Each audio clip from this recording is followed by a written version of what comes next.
Salut, on se retrouve pour les énergies du mois de mai 2025 qui promet être extraordinaire, comme tous les mois, mais des fois c'est un petit peu plus complexe, n'est-ce pas?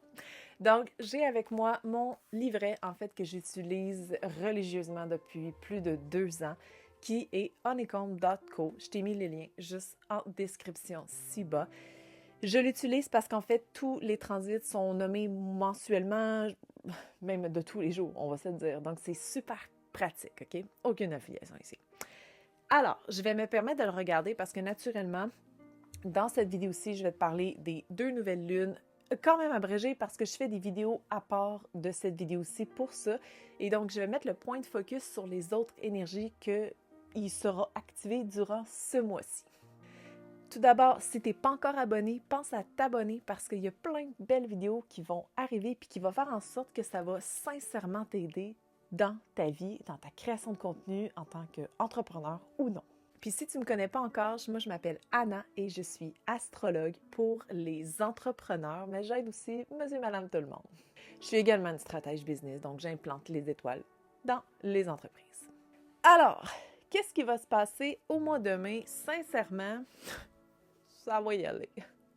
Le 2 mai, on a la planète Mars qui sort officiellement de son ombre. Okay? Ce qui veut dire que à chaque fois qu'il y a une rétrograde, qu'une planète est en rétrograde, il y a un shadow phase. Donc, elle va être vraiment partie sur sa ligne directrice et naturellement, Mars se retrouve en Lion.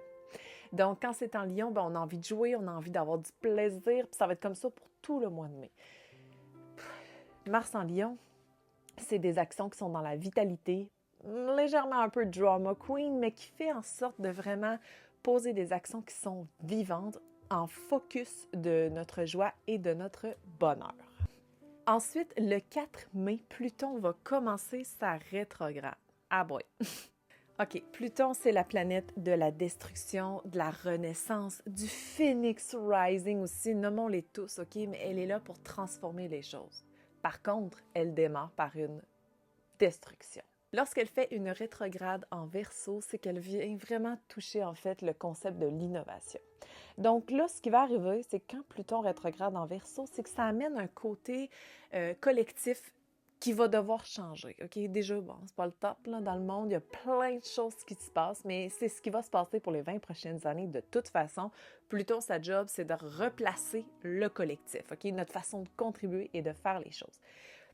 Avec sa rétrograde, c'est que personnellement, ça nous amène vraiment dans une énergie de reconceptualisation de notre contribution. Donc, on repense les choses autrement, on fait les choses autrement, mais Pluton, c'est aussi la puissance.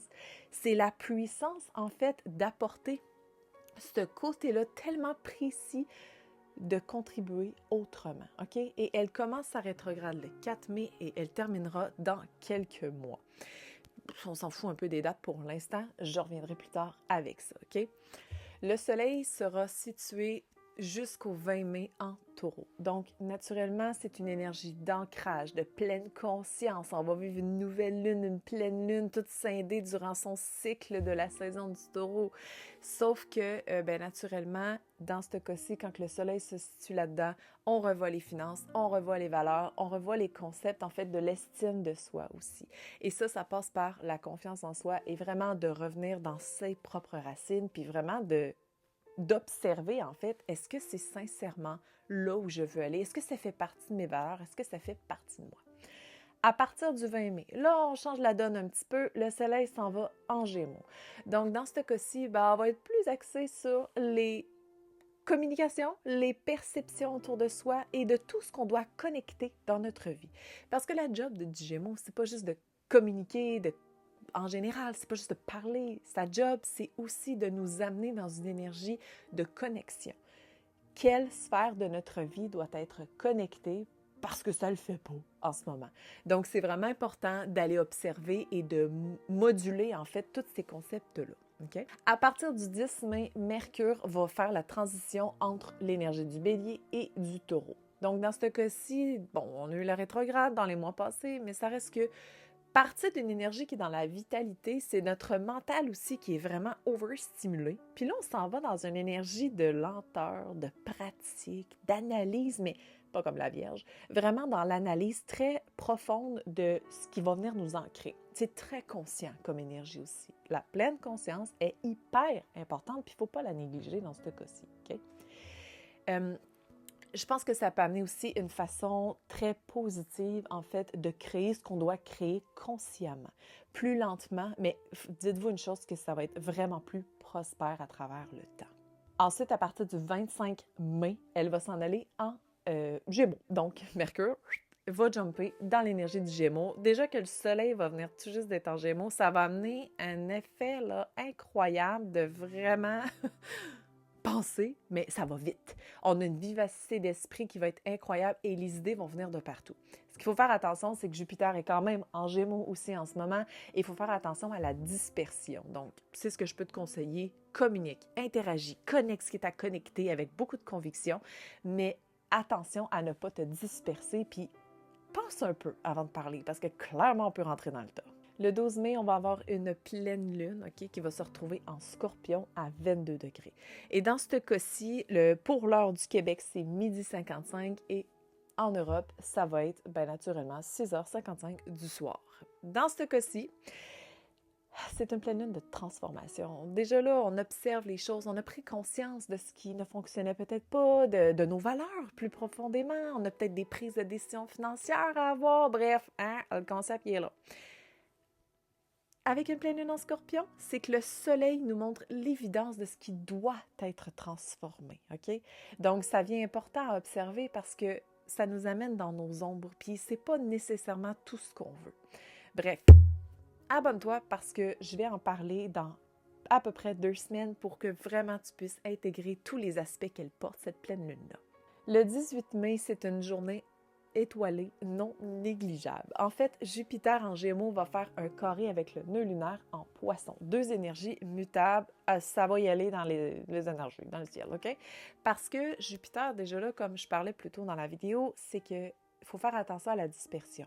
Mais ça amène tellement d'idées, tellement de vivacité d'esprit, ça bouge, là, les énergies bougent, c'est incroyable, OK? Encore avec le nœud nord en Poisson, c'est que justement, ça nous amène les idées du chemin qu'on doit prendre. Sauf que c'est un carré, c'est une tension. Ça peut être déstabilisant au fait de vers où je m'en vais. Et un nœud nord en Poisson, c'est vers la non-culpabilité, le non-jugement, le non-perfectionnisme. C'est le fait d'aller vers où je dois aller simplement. Là, vers où mon âme, mon être veut aller. That's it. Il n'y a pas plus compliqué que ça. Mais avec Jupiter, c'est que ça vient amplifier un peu la déstabilisation que ça peut nous apporter. Le fait de changer de voie pour notre propre bien-être, c'est pas toujours ce qu'on veut. Et c'est là où Jupiter est comme, oui, vas-y, je vais te supporter, puis tu vas voir que les choses vont se faire. Donc, à partir du 18 mai, ça va y aller un peu plus fort pour quelques semaines, puis on le sent déjà depuis le début mai, OK? Puis même, je dirais que le nœud lunaire, à partir du 1er mai, vient faire un beau sextile avec Uranus en Taureau, ce qui vient nous révéler une conscience énorme face à là où on doit aller. Donc, naturellement, notre système nerveux va être affecté, oui, va être impacté et ça va faire en sorte que ça va nous supporter quand le 18 mai va arriver. Bon, je dis ça arrive un peu avant, mais la conjonction même et la conjonction, le carré même et le 18 mai, ce qui fait en sorte que vraiment la connexion va se faire et là, il y a un changement de cap qui va se faire dans les prochaines semaines.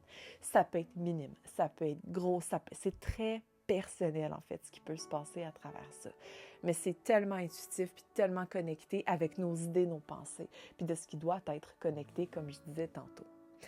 Ensuite, le 24 mai, Saturne. Here we go. 2 ans et demi plus tard, OK, parce qu'on va se le dire, c'est un petit bout que c'est dans le Poisson, elle nous amenait vraiment dans une nouvelle réalité, dans un cadre où l'on devait créer nos rêves. On passe à autre chose. Quand Saturne s'en va en Bélier, là, on va vraiment chercher le côté du leadership, de statuer, de prendre sa place dans notre leadership, dans notre potentiel, dans se battre pour ce qu'on veut. Bon, c'est sûr que dans l'opposé, on peut avoir une certaine rigidité à prendre le lead, à aller de l'avant, à prendre l'initiative de faire les choses.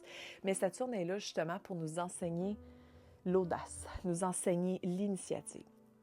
Ce qu'il faut surveiller ici, très important, c'est que il y a comme toujours un contrepartie, dans le sens où Si tu es une personne qui a vraiment tendance à aller full de l'avant, qui pense pas, full impulsif et tout, c'est clair que Saturne va t'enseigner des choses parce qu'elle va t'amener à expérimenter puis à te planter, disons-le comme ça, pour faire en sorte justement que tu comprennes, que tu apportes de la sagesse dans ton impulsivité et dans toute la merveilleuse audace que tu peux avoir.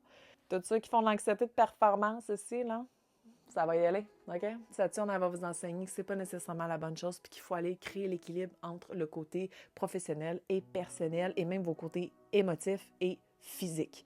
Donc, anxiété de performance qui est dans, là je dis ce mot-là, mais c'est vraiment au niveau de la performance. Saturne va vous mettre un cadre là-dedans, elle va vous statuer un peu plus, OK? Mais ça va amener une énergie, le fait d'atteindre nos objectifs vraiment plus grandement, puis ça va nous supporter en fait dans ces capacités-là. Ensuite, le 26 mai, il y aura une nouvelle lune en Gémeaux à 6 degrés, 23h02 le soir pour le Québec et 5h02 le matin, en fait, pour l'Europe, OK? Et naturellement, ce que j'aime là-dedans, c'est qu'une nouvelle lune en Gémeaux, c'est que ça amène tellement... C'est la racine pour la nouvelle idée, OK? On le voit comme ça. C'est genre, tu vois ton champ de fleurs, puis tu te dis, bon, il me semble que je planterais d'autres choses. Et c'est là où on peut aller expérimenter. C'est là où, dans le fond, les choses vont pouvoir se connecter. Puis c'est là où on se dit, cool, j'ai envie d'essayer. J'ai envie de faire les choses autrement. Et à 6 degrés, en fait, c'est relié avec l'énergie de la Vierge et naturellement, ça va nous servir. Ça peut nous affecter dans notre quotidien, mais gardez une chose en tête, c'est que cette nouvelle lune-là, je vais l'expliquer plus profondément dans une prochaine vidéo, mais ça va rester que la graine qui va être semée, c'est pour créer la cohérence du cœur et de l'esprit. Peut également, by the way, adhérer à l'atelier cosmique complètement gratuit où je partage en fait l'importance de la conscience et de l'inconscience des planètes. C'est en lien tout en bas. Ça va être un atelier tellement révélateur en fait sur ce que tu portes et sur comment tu peux les agencer et vraiment agencer ta conscience avec ton inconscience. Alors voilà, c'est ce qui boucle en fait les impacts majeurs du mois de mai. Je t'invite à t'abonner ou à me suivre sur Instagram, mais sinon, tout est dans la description ci-bas pour pouvoir justement t'offrir de gratuité ou obtenir ce dont tu veux pour justement encore plus t'implanter à travers les étoiles.